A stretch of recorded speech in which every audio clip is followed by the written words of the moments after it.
दूर एक बड़े से जंगल में सुंदरी और पतलू रहते थे। सुंदरी को घूमने फिरने का बहुत शौक था।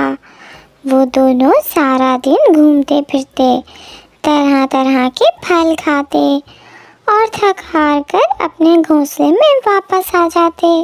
और फिर एक दिन, सुबह काफ़ी हो गई है, चलो आज अमरूद के बाग की तरफ चलते हैं। लेकिन सुंदरी की तबीयत आज कुछ ठीक नहीं थी। नहीं, आज मेरी तबीयत ठीक नहीं है। तुम अकेले ही चले जाओ और जो कुछ खाओ मेरे लिए भी घोंसले में ही ले आना। वो तो ठीक है, लेकिन अगर तुम साथ चलती तो ज़्यादा अच्छा था। मैंने कहा ना, मेरी तबीयत ठीक नहीं। तुम जाते हो या? नहीं नहीं बेगम, मैं जा रहा हूँ, तुम लड़ क्यों रही हो? ये कहकर पतलू अकेला ही चला जाता है और वो सीधा अमरूद के बाग की तरफ जाता है। और सारा दिन घूमने फिरने के बाद शाम होते ही अपने घोंसले की तरफ वापस आ जाता है। इतनी देर क्यों कर दी आने में? कब से इंतज़ार कर रही थी।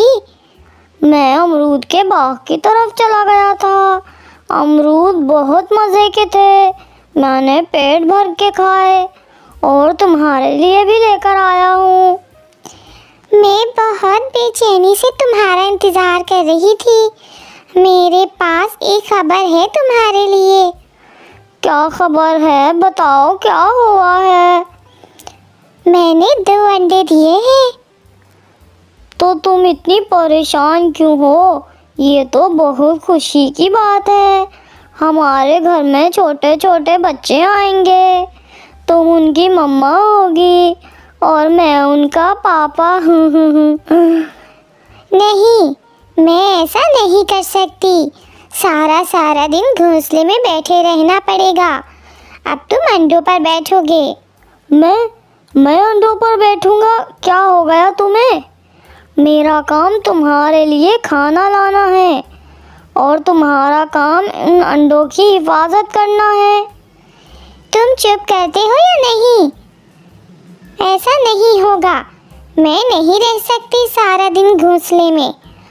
हाँ, अगर तुम भी नहीं बैठ सकते अंडों पर, तो मैंने सारा दिन सोच कर एक उपाय निकाला है। कहीं तुम इन अंडों को घोंसले से गिराना तो नहीं चाहती? नहीं, अब मैं इतनी भी जालिम नहीं हूँ। बच्चे तो मुझे भी बहुत पसंद हैं, लेकिन सिर्फ मसला अंडों पर बैठने का है, वो मैं नहीं कर सकती। फिर क्या सोचा है तुमने? वो ये कि तुम सारे जंगल में उड़ते रहते हो, कहीं किसी पक्षी के घोंसले में अंडे ढूंढो। क्या कहना चाहती हो, साफ साफ बताओ मुझे। वो ये है कि हम किसी पक्षी के अंडे घोंसले से उठाकर फेंकेंगे और अपने अंडे वहाँ रख देंगे। जब अंडों से बच्चे निकल आएंगे तो हम अपने बच्चे को लेकर आएंगे। ऐसे हमें बच्चे भी मिल जाएंगे और मुझे अंडों पर बैठना भी नहीं पड़ेगा। मुझे तुम्हारी ये बात ज़रा भी अच्छी नहीं लगी। इससे क्या फ़र्क पड़ता है? मुझे ज़्यादा काँव मत सुनाओ अपनी। जो कहा है वो करो, वरना अभी चली जाऊंगी अपने मम्मी पापा के घर, तुम्हें और तुम्हारे इन अंडों को छोड़कर। नहीं, ऐसा मत करना। तुम जैसा कहोगी मैं वैसा ही करने को तैयार हूँ। अगले दिन पत्तू जंगल में निकल पड़ता है, ये देखने के लिए कि किस किस पक्षी के घोंसले में अंडे पड़े हैं। काफ़ी ढूंढने के बाद एक पेड़ के ऊपर उसे रानी चिड़िया का घोंसला नज़र आता है, जिसमें 2 अंडे पड़े होते हैं। और वो ये देखकर खुश हो जाता है और वो जल्दी से वापस अपने घोंसले की तरफ आ जाता है। क्या हुआ, कोई घोंसला मिला या नहीं? हाँ, पास में ही एक पेड़ के ऊपर घोंसला है जिसमें 2 अंडे पड़े हैं। अंडे भी हमारे अंडों की तरह सफ़ेद हैं। रानी चिड़िया का घोंसला है वो। तुम जल्दी करो, चिड़िया को अभी अभी मैंने देखा है नदी की तरफ जाते हुए।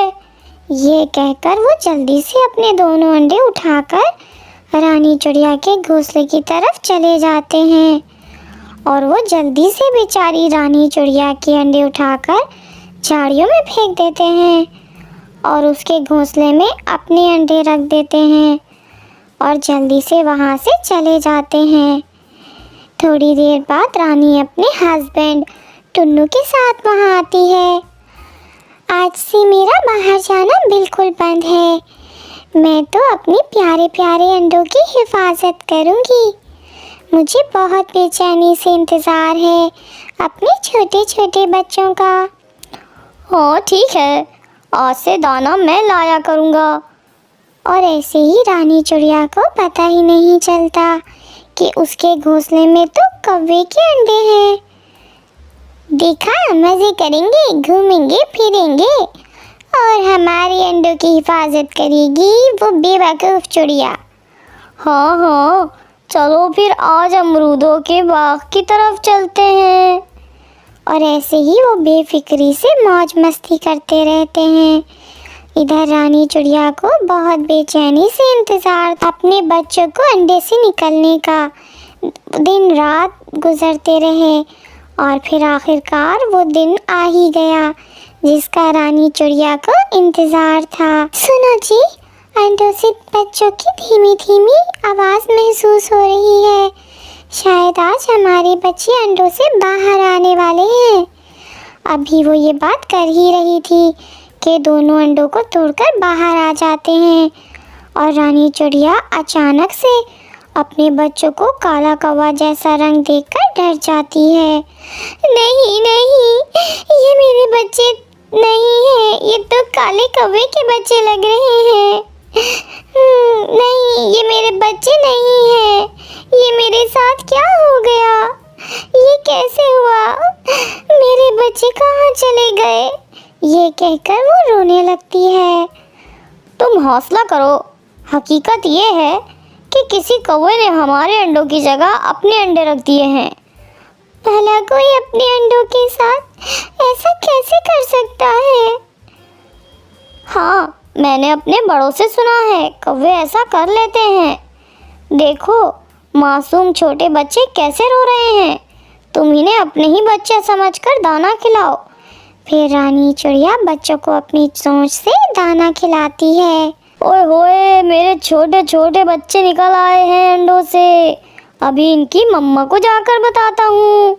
और फिर पतलू जल्दी से अपने घोंसले की तरफ जाता है। बच्चे निकल आए हैं, हमारे बच्चे निकल आए हैं अंडों से। आज मैंने देखा तो रानी चिड़िया उनको दाना खिला रही थी। चलो फिर चलते हैं। और वो रानी चिड़िया के घोंसले की तरफ चल देते हैं। कैसी हो चिड़िया रानी? बहुत प्यारी लग रही हो। और ये क्या, ये कौवे के बच्चे तुम्हारे घोंसले में कैसे? रानी चिड़िया खामोश रहती है, लेकिन टुन्नू उनको देखकर सब समझ जाता है। तुम्हारी बेहतरी इसमें है, तुम यहाँ से चले जाओ। मुझे सब पता है, तुम दोनों ने हमारे अंडों की जगह अपने अंडे रखे होंगे, इसलिए आए हो अब अपने बच्चों को लेने। नहीं नहीं, ऐसी कोई बात नहीं है। मैंने तो ये कहा कि बच्चे बहुत काले हैं, हमारे काले रंग से कोई प्यार नहीं करता। और ये बच्चे भी कितने काले हैं। अगर तुम बुरा ना मानो तो हम इन्हें अपने साथ ले जाते हैं। तभी अचानक से रानी चिड़िया अपनी खामोशी तोड़ती है। बिल्कुल नहीं, मैंने पूरे 15 दिन कितनी हिफाजत की है इन अंडों की। मुझे हर पल इंतज़ार था इन बच्चों का। लम्हा लम्हा मैंने इंतज़ार में गुजारा है इन बच्चों के। मुझे काले बच्चे अपने बच्चों की तरह ही प्यारे हैं।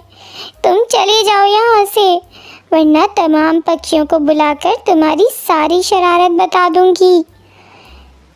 रानी चिड़िया बहन, आप मुझे माफ़ कर दो, मुझसे गलती हो गई। मैंने ही कहा था इनके पापा को ऐसा करने से, लेकिन इन बच्चों को देखकर मेरी ममता जाग उठी है।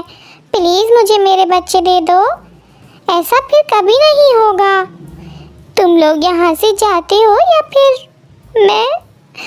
सुंदरी और पतलू उदास होकर वहाँ से चले जाते हैं और रानी चिड़िया बच्चों को अपने बच्चों से बढ़कर प्यार देती है। अगर आपको वीडियो पसंद आए तो चैनल को सब्सक्राइब और वीडियो को लाइक और शेयर करें अपने दोस्तों के साथ।